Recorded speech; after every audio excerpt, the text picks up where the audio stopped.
இது வயது முதிர்ந்தவர்களுக்கு மட்டும் கிடையாதுங்க, சின்ன வயசுல இருக்கிறவங்களுக்கு கொடுக்கலாங்க. நம்மளுடைய ஆரோக்கியம் நம்ம கையில் இருக்குது. இது வந்து நம்ம எப்போவுமே கவனத்தில் வச்சுக்கணும். எந்த உணவு சாப்பிட்டாலும் முடிஞ்ச வரைக்கும் நார்ச்சத்தோடு இருக்கிற மாதிரி சேர்த்து சாப்பிட்டீங்கன்னாக்க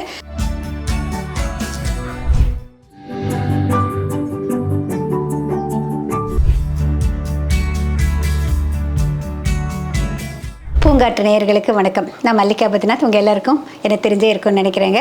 இப்போ வந்து நம்ம பார்க்க போகிறது வந்து ஒரு பேச்சுலர்ஸ் குக்கிங், இல்லைன்னா ஒரு எல்டர்லி பர்சன், எஸ்பெஷலி டயபெட்டிஸ் இருந்ததுனாக்க உங்களுக்கு வந்து ரொம்ப சுலபமாக ரொம்ப சீக்கிரமாக ஒரு 2-3 இன்க்ரீடியன்ஸ் வச்சுட்டு எப்படி ஒரு ரெசிபி பண்ணுறது, ஒரு டிஃபன் பண்ணுறதுன்னு சொல்லிட்டு இப்போ பார்க்கலாங்க.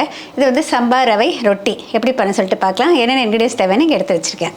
சம்பா ரவை ரொட்டி செய்கிறதுக்கு தேவையான பொருட்களுங்க. இது சம்பா ரவை நம்மளுக்கு வந்து ஒரு பர்சனுக்கோ இல்லை 2 பர்சனுக்கோ எவ்வளோ தேவையோ அவ்வளோ எடுத்துக்கணுங்க. இது வந்து நிறைய நார்ச்சத்து மிகுந்தது. இதுக்கு வந்து தகுந்த அளவு உப்பு, இதில் வந்து ஒரு 3 சின்ன வெங்காயமும் ஒரே ஒரு பச்சை மிளகாய் சேர்த்து கொஞ்சம் ஒன்று குத்தலமாக மிக்சியில் வந்து செதைச்சி வச்சுருக்கேன். தேவையான அளவு எண்ணெய். இப்போ இந்த நம்ம தேவையான அளவு ரவையை வந்து ஒரு பாத்திரத்தில் போட்டுட்டு அதில் மூழ்கிற அளவுக்கு தண்ணி ஊற்றுருங்க. இப்போ பாருங்கள், நான் இந்த அமுத்துனா கொஞ்சம் தண்ணி தெரியுது இல்லை, நம்ம ஊற்றுறப்ப கொஞ்சம் மேலே இருக்கிற மாதிரி தண்ணி ஊற்றினேன். இது அப்சார்ப் ஆன பிறகு பார்த்திங்கன்னா இந்த அளவுக்கு தண்ணி இருக்குது. அதிகமான தண்ணி ஊற்றக்கூடாது, இந்த அளவுக்கு தான் இருக்கணும். இப்போ இந்த அளவுக்கு தகுந்த அளவுக்கு உப்பு சேர்த்துக்கலாங்க. இதுக்கு உப்பெல்லாம் வந்து அதிகம் பிடிக்காது.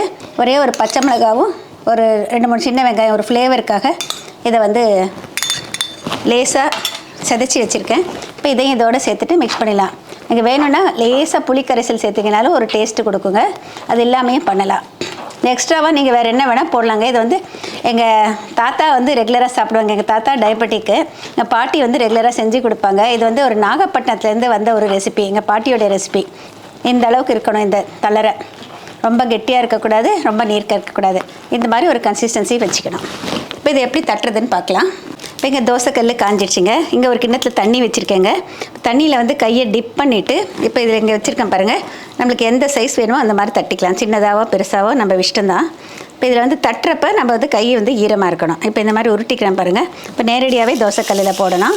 இப்போ தட்டுறப்ப கொஞ்சம் கையை வந்து மாய்ஸ்சர் பண்ணிக்கோங்க. இப்படி தட்டணும். நம்மளுக்கு எந்த அளவுக்கு மெலிசா வேணுமோ அந்த அளவுக்கு தட்டலாம்.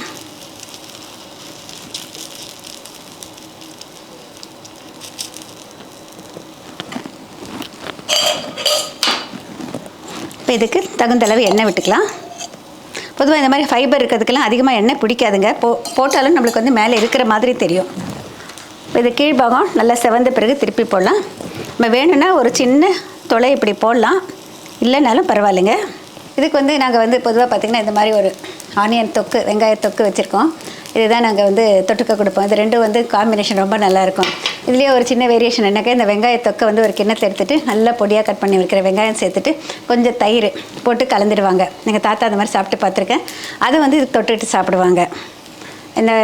இந்த சம்பா ரவை ரொட்டிக்கு அந்த தொக்கு, அந்த வெங்காயம் போட்டு அந்த தயிர் போட்டு செய்கிறது ஒரு காம்பினேஷன் பார்த்திங்கன்னா ரொம்ப டேஸ்டியாக இருக்கும். இது வந்து கீழ்பாகம் கொஞ்சம் செவந்த பிறகு திருப்பி போடலாம். இந்த சம்பா ரவையில் வந்து நாங்கள் வந்து புளி போட்டுட்டு உப்புமா பண்ணுவோம்.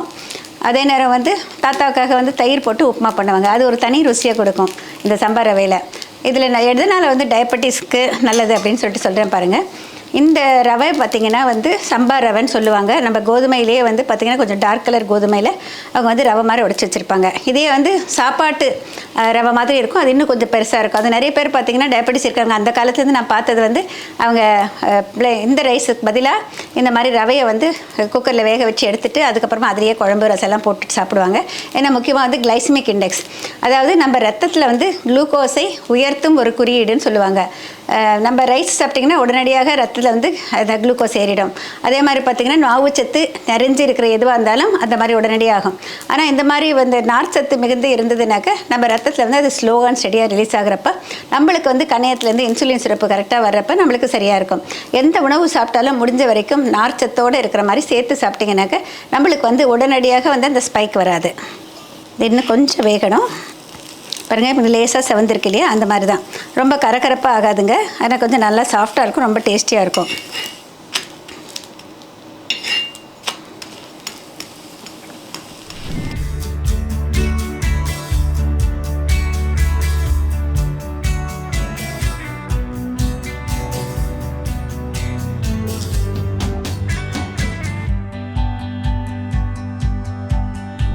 மிக சுவையான சம்பா ரவை ரொட்டி தயாருங்க. ட்ரை பண்ணி பாருங்கள்.